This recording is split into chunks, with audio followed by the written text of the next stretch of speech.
trapped under her bike. I'm so sorry. This is an abandoned ghost town. Or at least, it was abandoned. Until this man bought it for $1.4 million.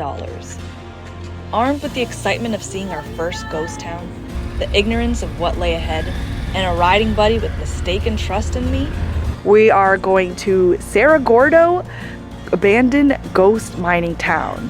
I confidently led the way, expecting the town to be right on the side of the road like so many abandoned towns I had seen on this cross-country trip. What I didn't know was that the town sat 8,000 feet at elevation. It wasn't a town just on the side of the road. You had to traverse miles of steep and narrow dirt roads, and anyone afraid of heights is warned not to come at all. My experience level with bikes like mine on roads like this was about 4 days worth. Amanda was much more experienced, so I was slowing her down. She went ahead and we knew we'd meet each other at the top. Or so we thought. As we climbed, temperatures plummeted. Snow got thicker. The road was getting more and more difficult. And to think people used to do this on foot with mules. Winters at Cerro Gordo are complicated. On the best days, it's the most beautiful the town ever is. And then I saw her. But on the worst days, winters at Cerro Gordo can be hell on earth. Amanda was trapped under her bike. And I was the only one around to get this 500+ pound bike off of her. I wasn't able to get the bike off of her, but I was able to move it just enough so that she could get her leg out from underneath. I did not know the road to Cerro Gordo would be as gnarly as it is. Amanda was handling this much better than I was.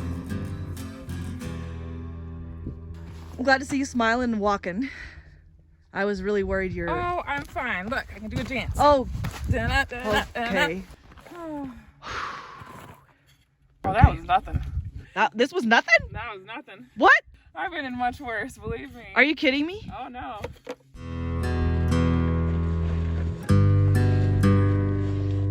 And then, when I tried to get back on my bike, this happened. It's like I dug real deep into the sand there. You get on or you want to walk it up there?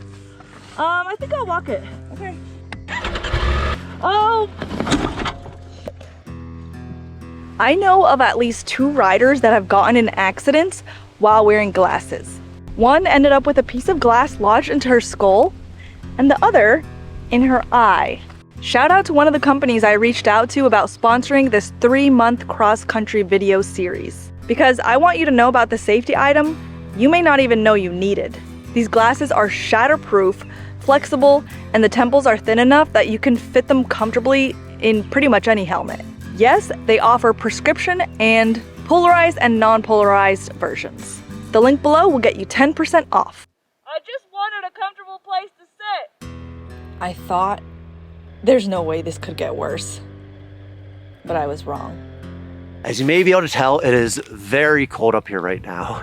And living in a ghost town is challenging on the best days, and in the winter it can just become extremely challenging. Mud and ice got thicker and thicker. We were stuck. We couldn't go any further. It's not exactly how you pictured it. No. And yet, by the kindness that comes when someone is living their dream, the owner still agreed to give us a tour. Welcome to Cerro Gordo. Thank you. This is an abandoned mining town. The town was established in the 1800s, 1865. The mining company that had it at the time, they were paying a caretaker to be here just to look after the place. They went bankrupt, they couldn't pay him. They gave him the whole town as payment. I've been up here, living up here full time for about 3 years now. Property itself is about 350 acres and it's surrounded by all BLM land, so there's no real neighbors anywhere. I've only recently, well, I guess 3 years ago now, gotten into dirt bike riding. And I saw you guys came out on bigger bikes than that. I am very jealous how good you guys were to get up here. I just wanted a comfortable place to sit. Want to trade? This is the original general store for the town. Oh my gosh. Yeah.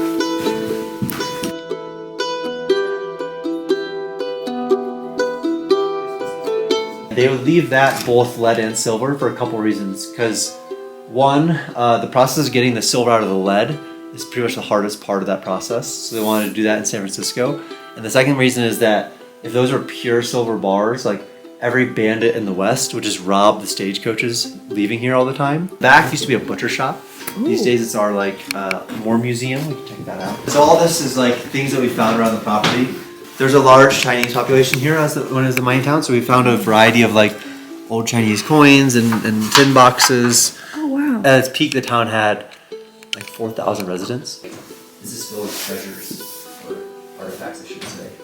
Dynamite boxes that I found. This came from the 700-foot level down in the Union Mine. So if you're ever walking through the desert and you see like a tobacco tin nailed to a piece of wood, it might have like a really old piece of paper inside of it that shows like whose mine that was back in the day.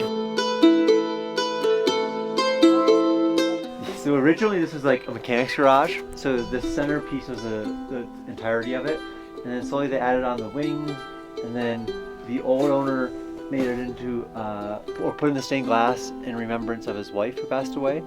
And so we're making it into a little bit of a movie theater. They like kind of have like a film contest even, you know, people come up and film something and Yes. here. Mm-hmm. But looks like we have some snow coming in. I love the disco ball and the stained glass. It seems that we have some snow issues to deal with too, to keep that under control. Oh no! Got a problem. It appears that the doors open to the assay office. Because a lot of snow is going to get in there. But you can see the drifts. So a lot of times right now we have self-guided tours. People sometimes leave the door open, but snow inside of buildings equals moisture inside buildings equals rot. So I'm gonna have to get all this snow out of here. Because eventually I hope to host people overnight, you know, to have kind of this be a destination thing. Since we're building a hotel just over here. With all the snow, we couldn't access many of the other buildings. Wow. What's your favorite building in Cerro Gordo? Probably the museum. And then I like the hoist house, so the building that hosts the big mine shaft. I'm taking that 150-year-old cage 900 feet down into an abandoned silver mine. And I think the whole mood in the cage turned from one of great excitement of what's below of, oh shit, I hope we can make it back up.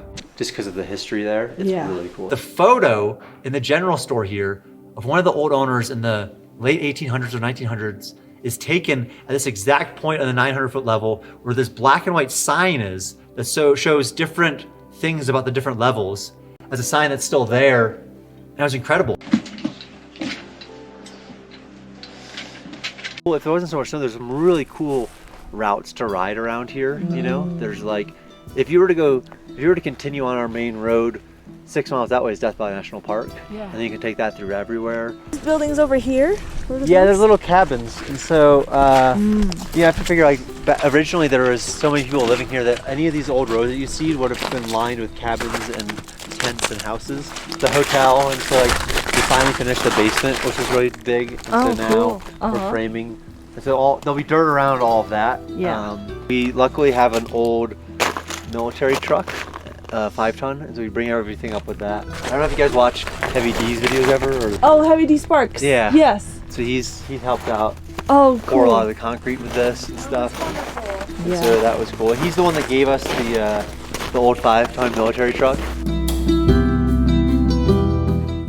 We gotta leave Cerro Gordo. We're trying to leave before the sun sets, so we're not here in the cold and the snow and starting to turn to ice. So. Wish us luck. Sometimes I feel like wind only exists to remind us that things can always get worse. It was so cold. Our cameras did not survive the ride down. But thank God we did. Oh my God! Oh my God, we made it! Oh Jesus! Hallelujah! I never. Of course. Thank you so much. Of course. Thank you guys for coming. I'm so sorry for that inconvenience. No, it's not inconvenient at all.